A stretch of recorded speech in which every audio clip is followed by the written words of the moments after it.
when this all started coming down, we started trying to recruit, get some help to get out of the tent because winter was coming. And it was an endless chase. One agency would refer us to another agency, who would refer us to another agency, who would refer us to a church, who would refer us back to the original agency we went to. Yep. And a lot of the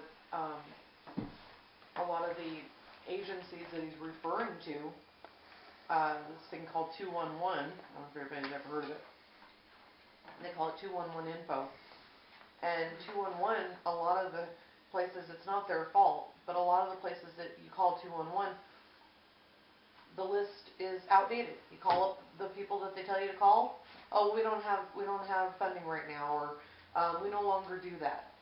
You know, it's really frustrating for people, not only that are just homeless, but for people that are low income to get barely any help these days. And that brings up a good stage. One of the many goals that I have for Firelight is I want to develop an 800 number that is staffed 24 hours a day by volunteers from local churches. But this 800 number is updated almost consistently. There's going to be positions at this 800 number that the only thing they do is call the resources that are on resource lists. And are you doing this? Do you have any resources currently? What type of resources do you do? That way when somebody calls you from a payphone and says, hey, I need a food box, or I need clothes, or I need diapers, you get the cross streets, and then you give them the closest locations right to where they're standing right that second that have whatever resource they need. And you tell them, look, we checked this the day before. The last time we talked to them was 6 months ago. I just came up with another reason for the 800 number is for the simple fact that I just thought about it. How many people are willing to even come up with the 50 cents that it takes for a payphone to call 211? When 211, you have to have 50 cents to call them. 800 number, you don't. So I didn't even think about that till now. So some of the verses I had that I want us to look up tonight. Dad, if you want to take Genesis chapter 37, verse 35. Ma, you got your Bible? What was the Genesis? Chapter 37, verse 35. Okay, and mine? Ma's would be Job chapter 2, verses 10 and 11. 2, 10, and 11? Yeah. Okay. Annie? Yeah. Yours is Isaiah chapter 40. Isaiah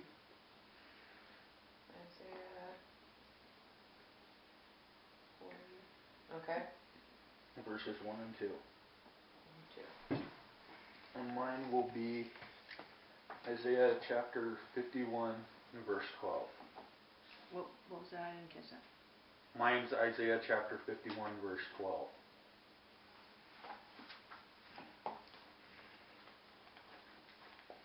These are all verses that I found that talk about comfort or comfort zone in some way. Dad, since Genesis is at the beginning of the Bible, you want to go first? Unfortunately, it is the first book. And let you leave the camera off on me. You said 35, verse 35. Yes. All his sons and daughters came to comfort him, but he refused to be comforted. No, he said, in mourning will I go down to the grave to my son. So the father wept for him. Now, what type of comfort zone are we talking about there?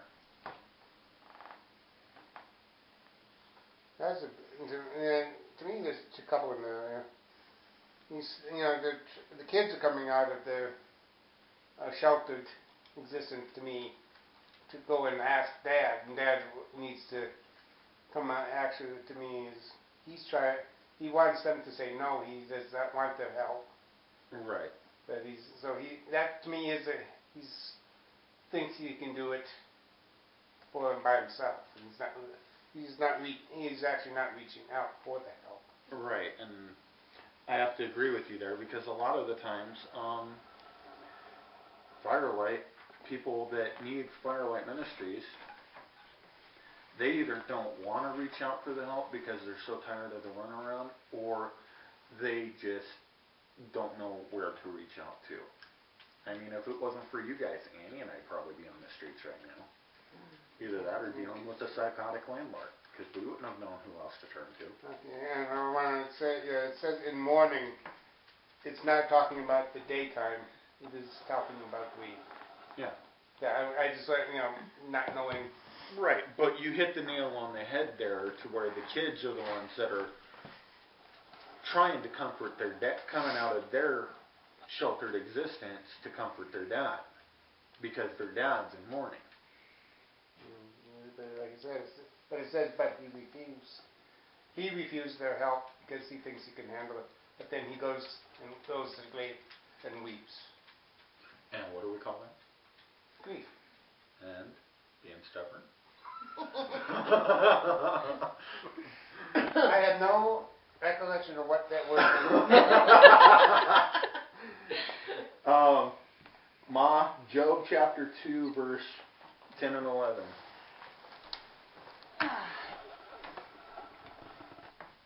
She's going to try to turn this on.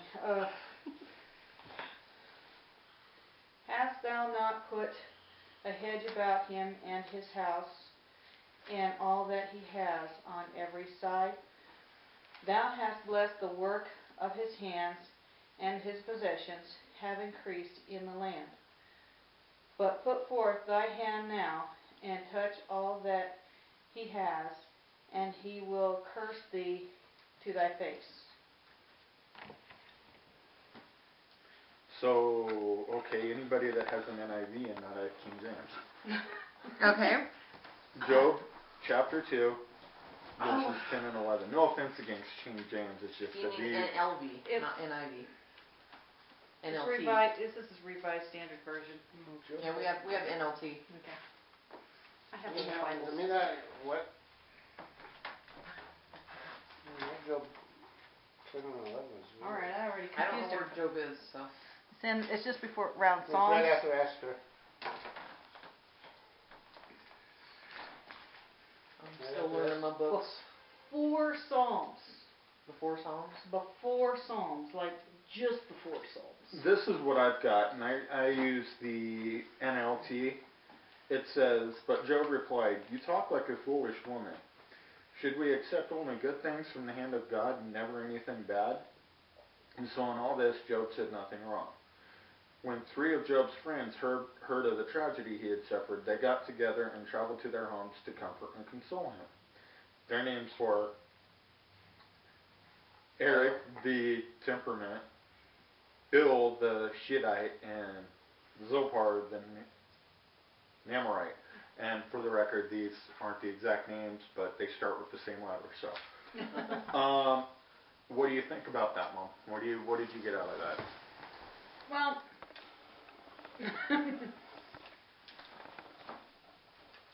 it showed that Job was trying to build his home and all that stuff, and God had blessed it. But Satan's trying to say, well, all he has to do is just take it away, so what's it worth? Well, why bother with it, you know? And that's kind of what I get out of it. Dad?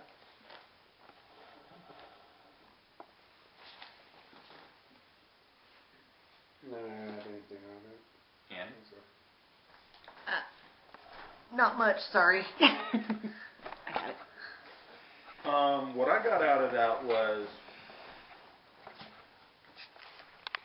sometimes if you get out of your comfort zone, bad things are going to happen. But you know what?